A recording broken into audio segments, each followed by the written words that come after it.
வணக்கம். இன்னைக்கு நம்ம லெட் மீ டெல் எ குட்டி ஸ்டோரியில பார்க்க போற கதை என்ன அப்படின்னா, தேவர்களுக்கும் அசுரர்களுக்குமான ஒரு கதை. ஒரு வாட்டி அசுரர்கள் கடவுள்கிட்ட போய் கேட்டிருக்காங்க, நாங்க சிறந்தவர்களா இல்ல தேவர்கள் சிறந்தவர்களா அப்படின்னு சொல்லி. உடனே கடவுள் அசுரர்கள் எல்லாரையும் அழைத்து கொண்டு ஒரு இடத்துல போய் வரிசையா உட்கார வச்சுட்டு எல்லாருடைய கைகளையும் மடக்க முடியாத அளவு கட்டி போட்டுட்டு அவங்க கையில உணவையும் கொடுத்துட்டு இப்ப நீங்க சாப்பிடுங்க அப்படின்னு சொல்லியிருக்காரு. உடனே அசுரர்கள் எல்லாரையுமே கடவுளை பார்த்து முறைச்சிருக்காங்க. கையை மடக்க முடியாத அளவு கட்டி போட்டு சாப்பிட சொன்னா நாங்க எப்படி சாப்பிட்றது அப்படின்னு. இருந்தாலும் வேற வழி இல்லையேன்னு சொல்லி அந்த சாப்பாடை சாப்பிட முயற்சி பண்றாங்க. அந்த முயற்சியில் என்ன நடக்குது அப்படின்னா, எல்லாரும் உணவை தூக்கி போட்டு போட்டு சாப்பிட முடியாம அந்த இடம் ஃபுல்லா உணவு சிதறி கிடக்குது. அவங்களுக்கும் யாருக்குமே வயிறும் ஃபுல்லா நிறையல.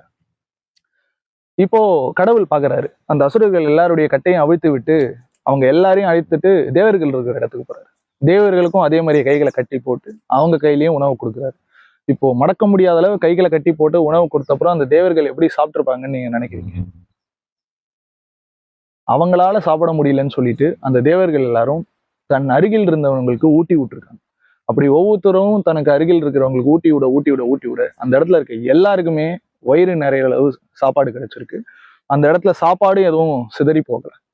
இந்த கதையிலேருந்து எனக்கு புரியுற விஷயம் என்ன அப்படின்னா, ஒருவர் தனக்கு கிடைக்கலனாலும் பக்கத்துல இருக்கவங்களுக்கு கொடுக்குறேன் அப்படின்னு கொடுக்கும்போது இவங்க எதிர்பார்க்காம இவங்களுக்கு யாரோ இவங்க பக்கத்துல இருக்கவங்க இவங்களுக்கு தேவையானதை கொடுக்குறாங்க. அப்ப தேவர்கள் அசுரர்கள் அப்படிங்கிறது மனிதர்களை வேறுபடுத்துற விஷயமா எனக்கு புரியல. அது ரெண்டுமே ஒரு தன்மையா இருக்கு. அப்ப நம்ம எப்போ அடுத்தவங்களுக்காக ஒரு விஷயத்த பகிர நம்ம ரெடியா இருக்கோமோ, அப்ப நமக்கே தெரியாம நம்ம யார்கிட்டேருந்தோ நமக்கு ஒரு விஷயம் பெறவும் நம்ம ரெடியா இருக்கோம் அப்படிங்கிறது தான் எனக்கு புரிஞ்சது. So you can get anything in your life you want if you just help other people get what they want அப்படிங்கிறது.